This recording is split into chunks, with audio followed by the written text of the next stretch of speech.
Okay, which of the following relations are functions, and state the domain and range for each of these. So if you have a look, if you think about what it's saying here, is that's actually an x value or a point, and this is actually a y value. So so this is for A. If I was like sketching that, and what they're saying is that x could be any real number. So x can be any real number, but y is always -2. So if you think about it, we're going to have a line just constantly going across. Would help if it was on -2. Y equals -2, and you can see x as being any real number. So if you're stating the domain, well, they're sort of stating it there anyway. So the domain is, you can say any real number, and the range is simply -2. It's always -2. Now, okay, so now if we're testing a function, so remember a function is a relation where every x value has a unique y, or we can identify a function by doing a vertical line test. So if we do a vertical line test and it only crosses once, we can say yes, it is a function. Okay, so if I look at B now, I'm just going to do it here. So they're saying x is always 3, but y is an element of the z set. And if you go back to remember at the start, z is integers or whole numbers. So remember we drew all the circles and whatever, we found out z. So if you sketch this graph, so x is always 3. So we go down along here. Here's x equals 3. Okay, so it's always that. Oh, actually, so it's always only whole numbers. So we would see it wouldn't be a continuous line. Did I tell a lie? All right, so it would only be whole numbers, and x is always 3, and y is only whole integers. So you probably see it doing this.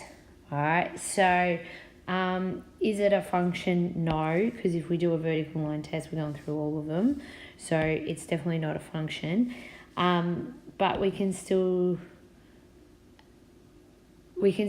state the domain and the range. So the domain is simply 3, and the range is all whole numbers. So we can just say Z. We can use the symbol as well.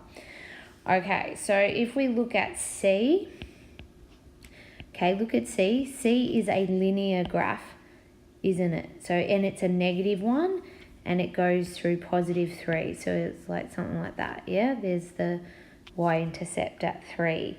Okay, now they haven't put us any restrictions on it or said any domain. So this is where we say the implied domain. So if you can see, the domain here is taking, x can be any value. So we'll just say the real field, and so can the range. So we'll just say it's R for the real field. And then if you do your vertical line test, it's only crossing once. So yes, it is a function, a linear function. So then we look at D here. So D, it is a quadratic, basic quadratic there. So it's moved up +5. Yeah, so here it's at 5. This is why we had to learn how to do all the graphs, basic graphs, so we can do these, work these out. So is it a function? Yes, so function, because the vertical line test.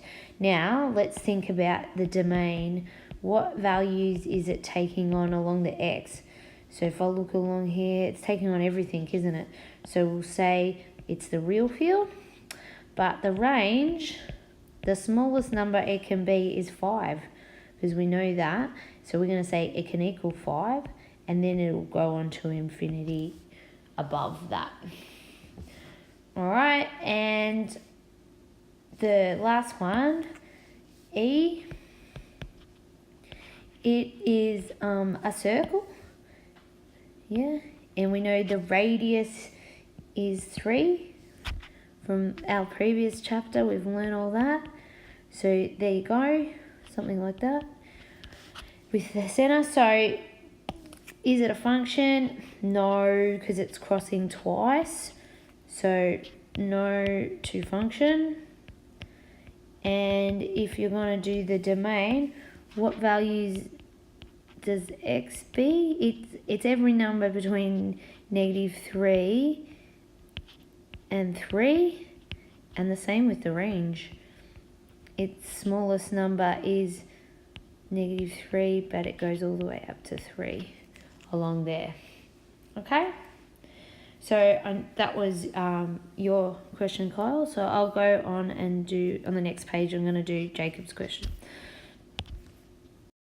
Okay, so with these couple of questions, it says sketch the graph of each function and state, oh sorry, it should have been state the range.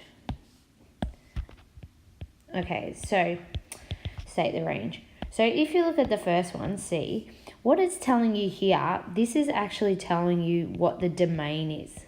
So when they list that, they're saying so the x can take on, or the function is going to have when x is anywhere between above 0 and all the way up to 3 and equal to 3. So that helps you say the domain. So now we have to think about the range. But firstly, let's sketch it. So if we sketch this one quickly, so bad graph, but anyway. So this is a hyperbola, yeah? So this is why we had to do the previous chapter, so we know how to sketch all these graphs. So a general hyperbola looks like this and this, yeah? But they only want you to go from when x is 0. Now, x is 0, that's one of our asymptotes. That's along here. It's the actual y-axis. So we want everything up to, and we're going to go all the way up to 3. Okay? So we don't need this section here. So we take that out because we don't need that section. And, and we're going to stop at this point here, and we probably need to work what that out is. So if we put into our function when x is 3, we get, that would mean y is 1/3. So that point there is 3 1/3, okay? And I'm not going to have, a bit big. I'm not going to have any values after that dot, okay? Now I've done a solid dot because that is a solid bracket up there. Okay, so we've got they've already given us the domain, so now we just need to get the range. The range. So what is the range here? Well, the range is, see here, that's 1/3. So it's pretty much 1/3, and this would just keep on going and not quite touch the axes, but keep on going up. So the smallest number is 1/3, and it's including 1/3 because of that solid dot. And then we just go on to infinity, which we use a curved bracket. Okay, so that was C. Okay, so with this one, they're saying the domain, or what x can be, is anything between 1 and 6. Okay, so your range, so if you were sketching this, now we can't factorize this with the cross method, so we might have to use the formula to find out that x-axis intercept. So if I use the formula, it's -b, which is 4, now plus 4, equals, plus or minus the square root of b squared, which is 16, minus 4 times a times c over 2a, so 2 times 1. So we get x equals plus 4 plus or minus, so that's 16 minus 24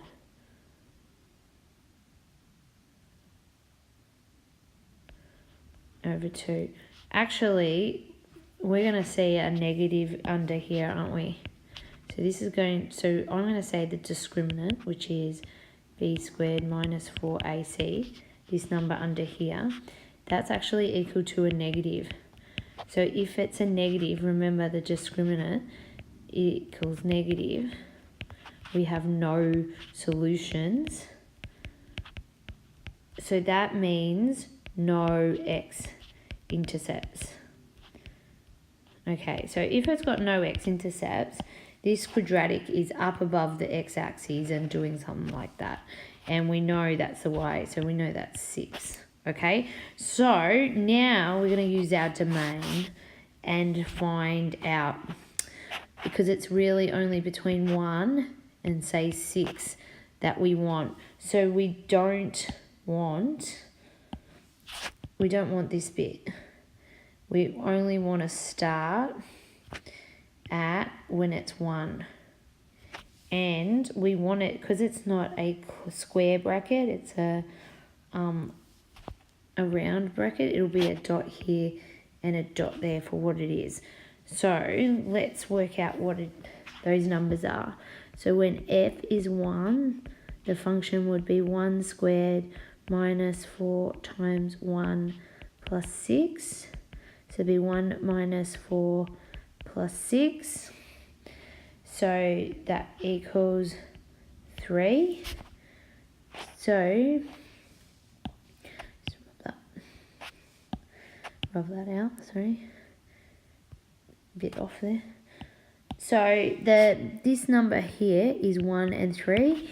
And if I did the same thing, I put the function when x is 6, we would have 6 squared minus 4 times 6 plus 6. So it'll be 36 minus 24 plus 6. So that is 18. So this one's 6 and 18. So can you see what values does the range take on for this one? The range is, not including, because it's not a solid dot, 3 up to 18. Okay, hope that helped.